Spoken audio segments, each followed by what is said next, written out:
के बाद खबर जबलपुर से, जहां जबलपुर में आधारित स्वयंसेवी संस्था recycle to save resource foundation पुराने कपड़ों की रिसाइकलिंग और रीडिजाइनिंग कर जरूरतमंदों को बांट रही है। फाउंडेशन के लोगों की सोच है कि जल, धन और पर्यावरण के संरक्षण के लिए हमें कम कपड़ों का उपयोग करना चाहिए। एनडीटीवी ने संस्था के प्रमुख अनघा पॉल से खास बातचीत की है, आपको दिखाते हैं।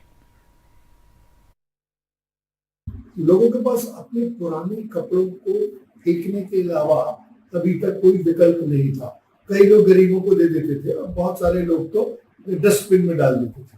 लेकिन जबलपुर में कुछ महिलाओं ने, पहले 3 महिलाओं ने एक संगठन शुरू किया और एक नई सोच करते हैं कि ये जो कपड़े हैं, बहुत अच्छे अच्छे कपड़े होते हैं हमारे आपके घर के, जो कहीं ना कहीं दूसरों के काम आ सकते हैं, लेकिन वो गंदे और खराब और फटी स्थिति तक नहीं दिए जा सकते।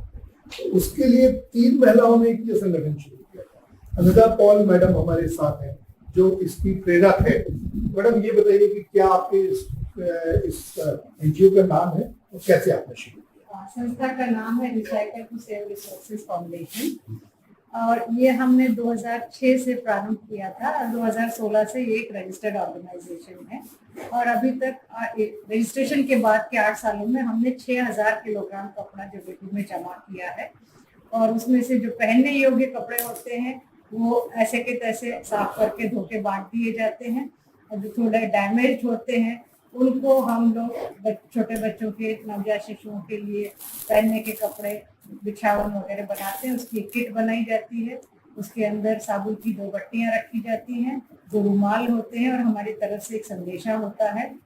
तो ये किट जो है हॉस्पिटल्स में जो प्रसूता माता इंस्टीट्यूशनल चाइल्ड बर्थ के लिए आती हैं और जो निम्न आय वर्ग से रहती हैं उनको निःशुल्क दी जाती है। हम ये बताइए, ये किस तरह से, ये जो आप कुछ वेट किया जा रहा है, सॉल्व किया जा रहा है, ये बातें हैं, आप पूरे संस्था में चाहते हैं कि आपके साथी में जी जी मुझे भी अच्छा लगेगा। ये अभी कोई हमको कपड़े दे गए हैं अपने पुराने, तो जो भी कपड़े दे के जाते हैं उसका हम लोग पूरा रिकॉर्ड रखते हैं। हमारे पास इसका वजन किया जाता है, तो ये वजन करके उनको रसीद दी जाती है और हमारे पास भी इसका डेटा रहता है। हम सारा डेटा रखते हैं।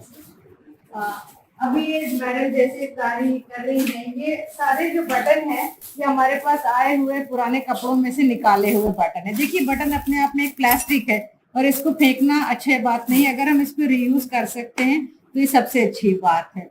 तो मैडम इसको अलग अलग रंगों में छाटेंगी, फिर हम इसको अपने आवश्यक कपड़ों में दोबारा यूज करेंगे। जैसे वो वहां पर हमारे पास में कपड़े लाके दिए उन्होंने, उसके बाद में उन कपड़ों को यहाँ लाते हैं और यहाँ इनकी छटाई होती है। तो जो अब जैसे ये इसको पहना जा सकता है, तो ये ऐसा का ऐसा साफ करके प्रेस करके हम लोग इसको बांटने के लिए डाल देंगे। अब जैसे ये चादर है, ये थोड़ा पुराना हो गया है, इसमें से हम छोटे बच्चों के लिए चादरें बना लेंगे, फिर उनको धोएंगे, प्रेस करेंगे और फिर पैक करके भेजेंगे पैक। ये अपसाइक्लिंग वर्कशॉप है हमारी। इसके अंदर हम लोग कपड़े सिलाई करते हैं, थैले भी यही बनते हैं जिसमें हम पैक करते हैं। इसके अलावा फटे हुए जीन्स वगैरह से भी हम बैग्स वगैरह बनाते हैं, तो ये हमारे कारीगर लगे हुए काम कर रहे हैं उसके अंदर।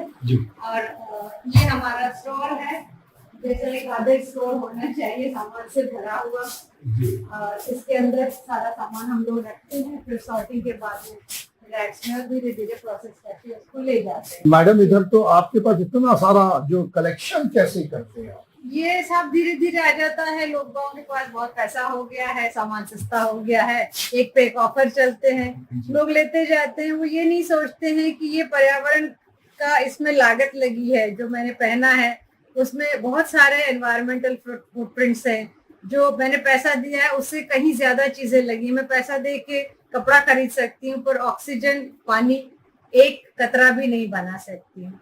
तो अगर हम ओवर यूज करते हैं इसको और वेस्ट करते हैं तो बाद में ये पर्यावरण प्रदूषित होकर के हमारे पास एक दूषित वातावरण तैयार हो जाता है। ये हमको सोचना चाहिए। इसमें बहुत सारा कपड़ा ऐसा है जो कई बार खुला ही नहीं है, पहना ही नहीं गया है, या 1 या 2 बार पहना गया है और फिर हम तो 1% शायद सारी दुनिया के लोग मिलके 1% कपड़े को रिसाइकिल करते होंगे।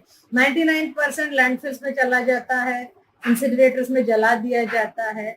उसमें बहुत बड़ी लागत लगी रहती है, एनवायरमेंटल इन्वेस्टमेंट बहुत ज्यादा रहता है। वो नुकसान पहुंचा चुका है वातावरण को, और बाद में डाल देने पर भी पहुंचाता ही रहेगा।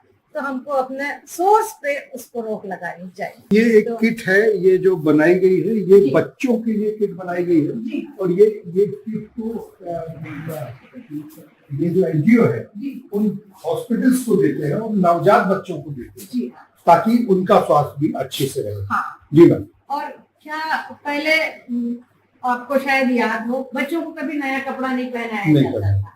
तो पुराने जो हमारे शरीर पे घिसे हुए धुले हुए 100 बार हमको आरामदेह उसमें से बनाते थे।